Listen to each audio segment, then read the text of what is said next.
My name's Dr. Paul Brewerton, the Strengths Guy, Doctor of Psychology and Chair and Founder of StrengthScope. I podcast each week just as you're getting your head back into work mode to give you a positive, strengths-based boost into your week ahead. My podcasts are packed full of tips and tools to help you get the best out of your working week. I hope you enjoy this week's podcast. Hi, my name's Dr. Paul Brewerton, the Strengths Guy, Doctor of Organisational Psychology, Chartered Occupational Psychologist, Founder and Chair of StrengthScope. And I'm very excited today to have on the show Shetel Khimashia. So Shetel is a learning talent development specialist who has had the most fascinating career to date, might I add, having worked for Nike, Hugo Boss, Ralph Lauren, Channel 4, Moonpig, Investigo, Spendesk. I don't even know how you say Voy Technology, so I'll just say that, as well as operating as a freelancer from time to time. And Shetel, your career is the topic of our podcast today. Hello, Shetel.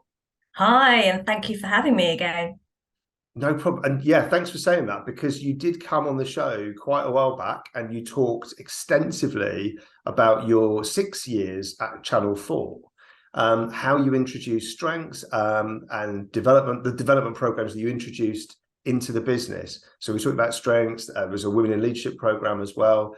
If you're interested and you want to hear more, please search for Shetel's name or for Channel 4, and you'll find it in the back catalogue of the Strengths Guy podcast. And actually, when I look back, and I did look back to check where that was located, you were the first ever podversation that we had on the show. So thank you for that. And, thank you for coming back today. That day we talked about Channel 4. Today I want to talk much more about your career, your squiggly career, and find out more about what's happened during it, the highlights, the lowlights, the learnings, the tips you've got. It'd be great if we can get practical, if we can offer up suggestions for people who might feel a little bit stuck right now in their careers. People who are feeling like the last 3 years, 4 years, however long it's been now, has been a bit weird and a bit different. Any of that would be great to get some inspo out there to people. So let me start, as I often do, by asking you to describe yourself as a professional and how you've arrived at where you are today. Over to you. Sure, thank you. So I describe myself as an accomplished talent learning development consultant. And within that, I'm a talented, capable woman with transferable skills and experiences. I never see myself as the finished article, and I always find myself growing and pushing my boundaries of self-improvement. Overall, my career spans over 20 plus years, and it's been nothing short. Wait, 20 plus years. How is that possible?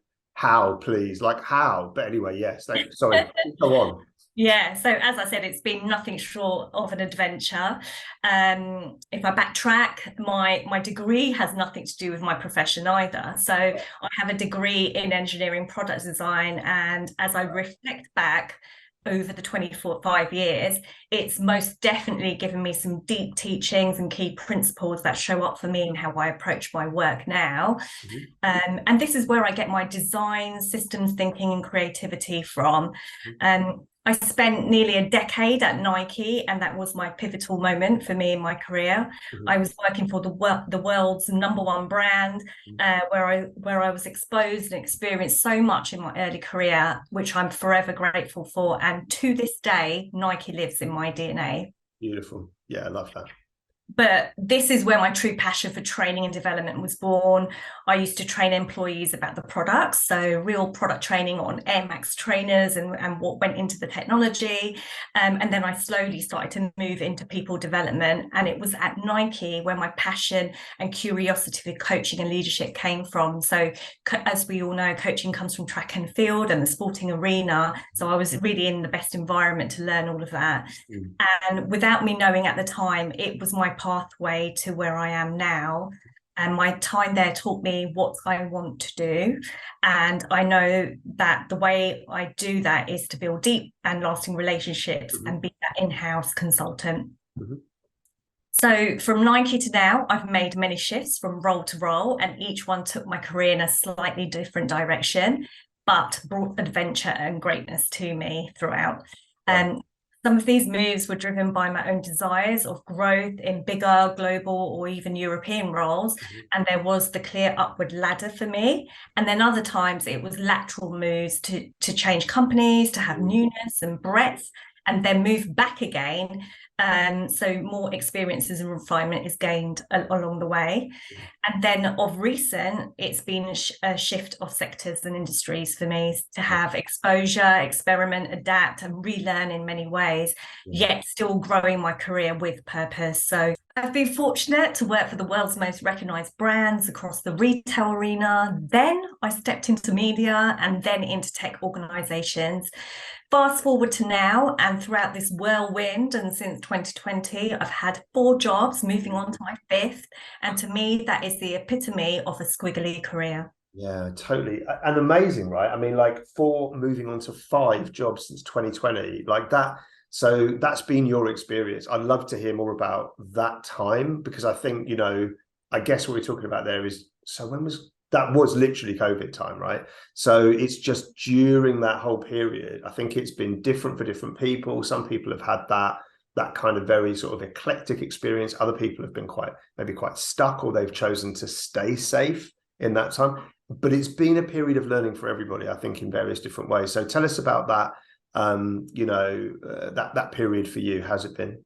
Yeah, sure. So over the past 3 years, and most definitely through the pandemic times, the world has pushed me to grow in many ways, and it's been transformational. I had to unlearn, to relearn, and transition myself to different industries.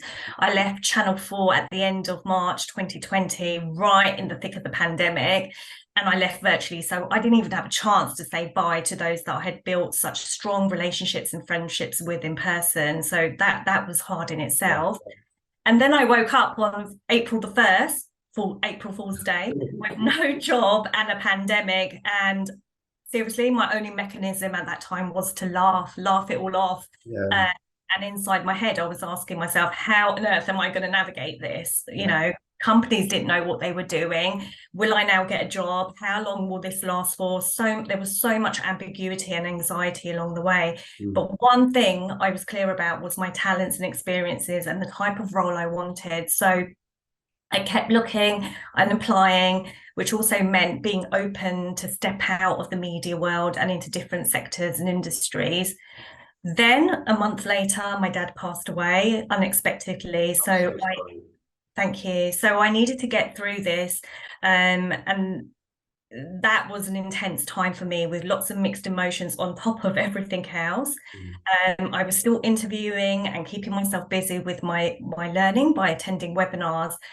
And there was one particular webinar that I attended, and it was with David Zinger, and it was about noticing and understanding what was going on for me at that moment. It was at that point where suddenly it struck me that I was actually grieving my old self, who I used to be, and it felt like I was gone. And then a few months later, luckily I found a role, and it was still in my field of talent, learning, development, and I was settling into this. And then I was hit with COVID, and it wasn't just COVID, it was the long COVID symptoms, which sent me in a complete spin, losing my senses. So the taste, the smell, and the intense chronic fatigue for months. And to me, it felt like a loss of identity, and again, grieving my old self, but still trying to remain optimistic and work through this whilst working. And the only way I can explain this is that I was living in my light and my shadow, and it was really creating this push and pull tension for me. The light represented the newness and the excitement. It's 2020. I had that 2020 vision of what my career would be like. New company, new sector, new possibilities. Where's the stretch for me? But then I was being brought down by my shadow of my old self, and grieving for the way I used to work and the level that I used to operate at. And this is where I learned to make the most of the light, to compensate for the parts that were missing in my shadow. I didn't like to be in that shadow, and it wasn't completely a dark place for me, but I just didn't want to be in that place. So but despite all the changes, I always act on purpose and focus on what's important. And when we are clear about that, we don't get buffeted around so much. So for me, even though some of these roles that came my way weren't completely ideal, it was still okay because I had that clarity. I was still able to carve out where I can make my contribution and was still able to grow and find opportunities, even if it wasn't completely the ideal role. Amazing. There's so much in there. I mean, you're already giving so much richness and tips and inspiration, I think, to people listening. I'd love though if you could give the listeners some tips and some viewers some tips on managing your own career. So your top 3 tips, maybe, if you can think of those, for making career choices that, I mean, from really based on what you just said. So career choices that are right for you rather than finding yourself in a role or heading in a direction that isn't right for you. Yeah, sure. So for me, this is what works for me. These are my top 3. So firstly, be crystal clear with yourself on what you're looking for. That could be the sector, what you bring, and what's your worth. This will help you to articulate your salary expectations. Secondly, will this environment or the scope of the role allow you to express your talents? That's really key for me. And can I see myself working there? Can I grow personally and professionally? That's if that's what you're looking for. And then the third thing is know your terms. What are your negotiables and your non-negotiables? And this will help you to set your boundaries, but also know where you're open to be flexible. It will help you to stay grounded. It will help you to assert yourself with recruiters as well, so you don't get pushed and pulled in different directions. But in real honesty, we don't always know what it will be like until we get in there. And interviewers are selling you the role as well as you're selling yourself. So there's a sales pitch there on both sides. Yeah, definitely. Let's get into that a bit. So thinking about, first where I want to go is to talk about job searches, but then I want to talk about, how you find the right kind of fit from a cultural point of view, or whatever. But let's talk about, job searches. How have you gone about finding the right roles that do fit you, that fit those top 3? And any mistakes you want to share as well? Yeah, so LinkedIn has been my go-to place, and I have recruiters always calling me for opportunities. So I've definitely been on the radar, but I've learned to sift through the good and the not so good recruiters. You will know in your interactions with them if they are just selling to you, so that they get their KPIs and their metrics hit, or if they are generally they have an interest at heart in terms of your career and where you want to go and are you a fit for that role. I've been very fortunate to have many roles come my way throughout my career, and some that I entertain and explore because curiosity gets the better of me, and then there are others that I don't explore and I decline as it doesn't fit into either my present self or my future self, or it's just not the right time and I'm not looking, and that's okay. Yeah. And yes, there have been mistakes. There's been an occasion where I signed up for a role, and once I got in there, things changed. And before I knew it, the role became really operational and involved like real technical training, like health and safety training, and definitely not talent development or building capability. And that's because there had been a change of leadership at the top. So I was honest enough to know myself and what I want to do, and that this role isn't for me because the new shape it's now taken, and I moved on easily into a new role in company. And as much as it was annoying at the time, that frustration didn't last long, and it was okay because I had moved on and I'd found what I wanted to do. Yeah, I love that. And I mean, I think having that true north, like that clarity around purpose and what is okay, your non-negotiables, your negotiables, right, is really important for that reason, because then it helps you if you get into a role where something shifts, or for whatever reason, or it's been missold or whatever. You can make those decisions quickly, because better to do that than be sat there thinking this is going to morph into something more positive for me if only I wait it out. Because actually, the longer you leave those things unchallenged, the more likely they are to continue in that direction of travel because you haven't challenged them. So I think that's a really powerful message. Thank you. What about finding, and this is really difficult, I think, for people from the outside in, and you're talking about even in the last sort of three years, having 4 coming up to 5 different roles. How do you find the right kind of culture, the right kind of team where you can be real you, authentic you? Any tips for how to do that? Because that can be really challenging looking at that from the outside. Yeah. So do your research and look at the company values, and then look to see how congruent they are with your own values. Look them up on social media. How do they showcase themselves, their EVP, and how they tell stories. EVP? Employee value proposition. So how do they tell their stories? How do they position themselves? Yeah. Look at board reports and what's happening in their organization. If you know anyone that works there, ask them what it feels like to work there and how the values are exemplified on a daily basis.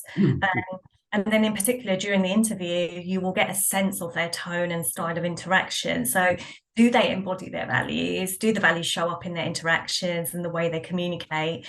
But at the same time, during the interview, notice what's happening with you, what's resonating with you or going against your grain, and how is it making you feel? Does it delight you? Does it trigger you? And that is all good data and evaluation of how their values show up. So good. It's such good advice, because I think, when you go into interview, when you go in to meet people, and some of these processes can take many interviews, 5, 6, 7, 10, maybe, and sometimes I think we go in there super well prepared, and actually we're thinking about us. We're thinking about, what do we want to say? How do we want to present ourselves in the best possible way? But what you're saying, I think, is to remember that this is a two-way process. Remember that this is your choice as much as it is theirs. Remember that you need to be all ears, all eyes, and all about congruence. Is what you're hearing about their values, on the outside, in the media or whatever, is that actually stacking up with what you're feeling in the room with the people that are around you? That's such powerful advice. And I think, for many people, that'll take a bit of practice, to create that balance in the room. But still, absolutely worth doing. So what about this, sort of other tips? That is one of them, actually, for recruitment interviews, is to, remember that it is a two-way process. But for, do you have any tips about the getting of the job? Tips for recruitment interviews, assessments, maybe, because often that can be, anxiety inducing for people. Do you have any stories around those? Yeah, start prepping yourself and your mind. For me, it's about the role has to win my heart and my mind together. And I start to ask myself, what is it about the job role, the scope that excites me? Are there any parallels to your experience and transferable skills? Consider how you would articulate that and have examples to hand. So practice where needed, get comfortable so that you can articulate yourself. And then, is there newness for you within the role that provides you with the stretch and growth? But only if that's what you're looking for. Me as a person, that's what I look for. So, I'll definitely look for that. And then remember, you don't need to have all the boxes ticked, right? But as long as you can demonstrate your understanding of what is required and what's important to them, that is key. And think about the questions you want to ask them. And like you said, prepare them, but it's a two-way interview. You may be right for them, but are they also right for you? It is a two-way interview. Yeah, absolutely.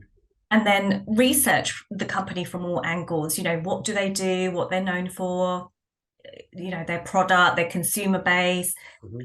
About their values, look at their career site. That will give you a feel of how they view their employees and what opportunities there are. Also gives you an indication of their values and the tone of language they use, which you can then echo back in the interview and highlight some of those words. And it's important for you to know whether their values resonate with you and can you see yourself working there. Look at, I talked about EVP, look at their benefits, their perks, that whole package that they're offering. Again, does that suit you? I always look at, I talked about the company board report, but have they won any awards? What are they striving for? What they're being recognized for? And then as a company, are they in growth stage, or they're going through some sort of transformation? How's the team or the org structured? Is it flat or matrixed environment? That will give you an indication of the ways of working, or at least it will open up a conversation around that. And then regarding assessments, so have a practice run if that is available to you, and answer them honestly. It can be really daunting because you've got the timer, the clock ticking away, and it puts a lot of pressure. But if you do have a practice run, definitely grab that and practice. But my top tip is, don't try and outdo or trick the assessment. they have been carefully designed to assess you. If you do this, you'll probably find yourself in a right pickle and you could end up in the wrong job, or not being able to even demonstrate your capabilities at the next stage of the interview process. So, just be honest and answer it as it is. Yeah. And embrace it as a learning tool. And the one thing as well is when you do psychometrics, you get a report at the end of it. So you can always ask them for that report so that you can review the results in your own time. Yeah, I love that. I mean, and thank you for the shout out to, given that I am a psychometric test designer, I fully agree with what you say and support your view that you don't want to try and game the test, because if you do that, you're exactly right. You're going to end up potentially in the wrong role because actually you've not been, completely truthful and completely, honest with yourself in answering the questions. You maybe try to think about the competencies they're looking for, the skills they're looking for, and, showing yourself in that way. And if that's not you, if that isn't who you are, you can end up doing something that you really don't enjoy and that you find quite draining. So, just don't do it. Just be you. Totally. I think definitely with personality preference assessments for sure. Okay, cool. So one of the things I think today is becoming more important, and we're more conscious of as well, is around managing. I mean, maybe this is an excessive way of putting it, but managing your brand online, managing your online brand, or who you are and what people see of you online. So, on social media, on LinkedIn, I suppose particularly LinkedIn, but not just LinkedIn. Any thoughts on that? Any thoughts about, any thoughts you've got on managing your brand? Yeah, be clear on what you're using social media for and the role that you play in this. Are you someone that is active and posts and shares, or are you the observer? So are you looking at things from a distance and being more of that sponge? And also, what is the right platform for you to get noticed? We talk about LinkedIn, but there's many others like TikTok, and things like that. So what is the right tool for you? For me, I use LinkedIn for professional purposes, making connections, reading articles and seeing what others are doing. But I'm quite selective with regards to posting content. Generally, when I've got something to say, I will share, I'll get it out there on LinkedIn. But I'm also not worried about disappearing in the background as well. And I definitely don't place unwanted pressure on myself to be seen or constantly being active on there. And I turn my notifications off so I'm not mentally wired up with the various apps where, the platform's constantly pinging my phone. Yeah. Really, really good advice. Really like that. So, anything else on social media so one thing that I'm super purposeful about is asking for recommendations as a way to gain on LinkedIn. And it's a way to gain genuine feedback from those that I've worked for or with, and where I want and value their feedback. And women tend to shy away from asking for feedback, and may worry what others may say, or we don't want to bother them. But use it as a gift and acknowledgement of what you have brought to them, or what you brought to the table during your time in that company. And remember, every recommendation serves as an online review about you. And it gives the outsider a window into what it's like working with you and the attributes you bring. So make that one of your habits. Yeah, totally. Brilliant advice. Thank you. So I am the strengths guy. I mean, I am Paul Brewerton. I'm also the strengths guy. So I did want to ask you about strengths and the role that strengths has played in your career. From a professional and from a personal point of view, whatever you want to share, I'm all ears. How has strengths played a role for you, Shetel? Yeah, my strengths have been like my North Star, my compass, and they've helped me to navigate complexities and elevate my game whilst developing my grittiness. They've allowed me to express myself in the most authentic way. I mentioned in the last podcast that we did together that in many ways my strengths have allowed me to put my unique stamp on things. It's like autographing my work. And on a personal level, valuing myself with heightened self-awareness is key. My strengths have played a vital role in my life, both personally and professionally, and they are very similar to my values. So I need to be in roles where I feel congruent and I can express and leverage my strengths. And when you're in the right place, it feels easy, and you will be your most authentic self, because naturally the environment and the interactions will bring that out in you. And overall, they keep me grounded. I know what nurtures me and energizes me, and I now have enough trust in myself to be courageous in situations such as making a bold move, could be leading a really big project, or taking on new opportunities where I'm self-improving, or simply knowing if it's time to move on. Yeah, I love that. So I'm hearing, like, strengths as a North Star, strengths as a check almost. Are you enjoying, are you feeling fulfilled in a current role? Actually, what strengths perhaps can you choose to use, can you take with you at different times? But ultimately, because they're a reflection of who you are, checking in with them to see, how much am I able to use my strengths here? Does this still feel like the right fit for me, or do I need to start looking at potentially, what's next? Brilliant. So much so far. I'm going to ask you, though, what your biggest learnings are that you've had during your career. And then I'd like to ask you, I really want to know what's next, because you just talked about the 5th out of 5 happening in the last 3 years. So I'd love to hear a bit about that. But before that, what are your biggest learnings? What have you got? Yeah, I've narrowed this down to 7, so bear with me. 7? Narrowed to 7? Okay, I'm fascinated to know how many we started with here, but let's go with the 7. Okay, go. Yeah, so number 1, that clarity and purpose has been my most powerful helper throughout my career, and I'm clear on what I want and what I don't want. Yeah. And what I want is fundamental to my decision making, and any opportunities that come my way, I can evaluate that against the bigger picture of my life. Yes. 2, I need diversity in my role in terms of breadth and projects. Narrow roles tend to suffocate me, especially as I have so much experience to give and have a tendency to always want to connect the dots, and I think quite broad and systemically.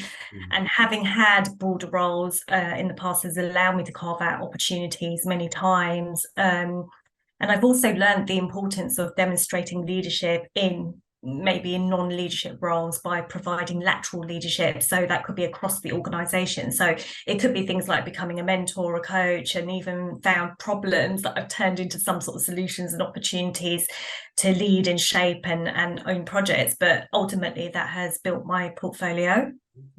And then thirdly, I don't expect others to drive or carve out my career. Only I can do this, and you've got to take sole responsibility for your career, and by doing that, it places you in the driving seat, and that is a very powerful position to be in. 4, that I've gained so many valuable experiences, talents and strengths that are transferable to other industries. And that's allowed me to be courageous and move and adapt to different contexts and sectors easily. 5, be ready to adapt and be agile, especially in scale-up environments, which obviously I had moved to over the last few years, where it's forever a moving landscape and you have to be able to navigate ambiguity. A good example of this is in 2 different companies I was at, which were both at scale-up stage. My line manager had left as soon as I started, which kind of threw me at the beginning, but that's because it's fast moving and the roles come and go. So you need to be able to flex and pivot as the environment demands that of you. Got no choice but to go with it. And then 6, be open to different ways of working and collaborating. There are so many new technologies and platforms out there. And from my first podcast, you've heard me talk about collaboration. I'm a huge fan of that. And it's one of my top strengths for sure. But in the scale-up world, I've seen collaboration like completely go into overdrive to the point where you start to get interference and you start to get overwhelmed by the comms. So you need to learn how to minimize and take control, and that's by learning the bits you need to be involved in and the other bits you just shouldn't touch. And that's an important part of your development or transition to being a startup scale up. And then lastly, my 7th point is that there has now been a transition in the marketplace. So a decade ago, it perhaps was frowned upon if someone had only been in a role for 6 months. And that really would have been a struggle to explain in terms of your CV. But Nowadays, it's not an issue. There's been a real shift, and the spin has really been on taking experimentations and not to be frightened to take risk and be prepared to explore things. But and we all know, until you are in somewhere, you never know what it's going to be like. So it could be their ways of working or how they live their values. So welcome that experimentation. I love that, and that segues perfectly into. Thank you. Like, that's so rich, right? I mean, they're going to bear re-listening to for sure, because there's so much you've given there. So thank you. But it segues perfectly into the question I had as a follow-up on, earlier when you were saying about, done 4, coming up to 5. What next for you? What is next in your squiggly career? Because I love how it's, like how you're able to just author this, right? I mean, you're taking control of your career, you're making these choices. I just love to hear where next for you. Yeah, so I'm super excited. I'm on to my next adventure. I start next week. I'm going back into a media role, which has always been sort of my North Star, to get back into media. And I'm going back into a commercial and creative environment. Yeah, so, brilliant. Do you know what you're going to be doing, or is it too early to say? So it's definitely a blank canvas. I'll be shaping, I'll be leading, and I'll be owning. So I'll be living to my top 3 strengths for sure. Awesome. That's just fantastic. Okay, I want to ask the obvious question: if people want to get in touch with you, why wouldn't they? Surely they would. They would just want to know how to do that. So what is the best way of doing that? And we'll put this on the show notes anyway. But yeah, if you could, people are just like listening audio or watching and don't necessarily want to go look for the notes. Yeah, what's the best way of getting in touch with you? So LinkedIn is the best way for me. Okay. I'm always open to expanding my network and happily have chats or private messages on LinkedIn, but with purpose though. Otherwise, it's just a waste of time for me and for the other as well. God, I love the people who are on LinkedIn who are just there to do their jobs in sales and get connections so that they can pitch. Yeah. But yes, with purpose is always a good thing on LinkedIn. I agree. So again, I will put these out on the show notes. But if if people are listening or watching and they just want to do that and then go and get on, are there any resources, books, podcasts, videos, any suggestions that you've got that you'd recommend people look at? With regard to your squiggly career, but also just just you as you. What are the things that you'd recommend people have a look at? Yeah, so I'm a fan of your podcast, Paul. There's always... Stop it. Are you actually? Yes, I is am. that because you've featured on it twice? Yes. No, it's not because of that. No, thank you. I appreciate that. No, but seriously, there's always something that resonates with me, and you have meaningful topics that help me just in time so I can go and grab and top myself up. So definitely I'm on Spotify and I listen to your podcast. I really like the book, The Squiggly Career. Clearly, that's what we've been talking about today. It's a book that is essentially your coaching toolkit, helps you design your career, and it's easy to digest with many practical tips that we can work through. Yeah. I really like the book, How Women Rise. It's a great book in understanding the habits that we may be living daily. So how to break them so we can succeed and really take control of our careers. I'm obsessed with Brené Brown and her teachings. She has many books, podcasts, TED Talks. So, there's something for you depending on your learning style. But I actually, quite a few years ago, I attended the Rising Strong course, which created many, many light bulb moments for me. And it was seriously like peeling an onion and getting to my core. And then from a well-being point, I use the Clementine app, which is for women. I think men can use it too.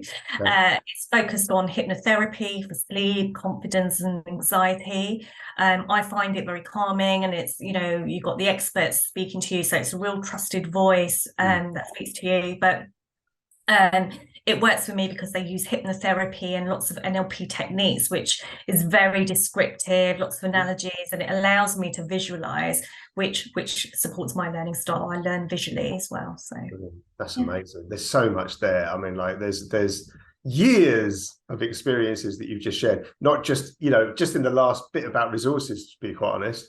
So Shetel, we have come to the end of our time together. Thank you so much for taking the time, for coming back on the show, for clearly like really thinking through what you wanted to share with people. I think that's been so rich, so powerful. it definitely is going to bear a rewatch and a re-listen. I can feel already people like going back and like watching sections of them where they've gone, wow, what was it? What was the third thing? Or what was the second thing? Or what was the fifth or sixth thing? You know, because there's just so much there to inspire people and motivate people in their careers. And that, you know, just to kind of finish, I mean, that what you said about owning your career, right? So actually no one is going to do this stuff for you. It has to be on you. It's such a powerful message. It's so important that everyone at every career stage remembers that, and that you can take control and keep control of your career and take it in the direction that is right for you to allow you to follow your North Star. So thank you, Shetel. I really appreciate it. And yeah, if you want to have a look at the show notes, please do go over to the StrengthScope website, and there they are on the resources section. And that is where we will leave it. So until next time, stay strong.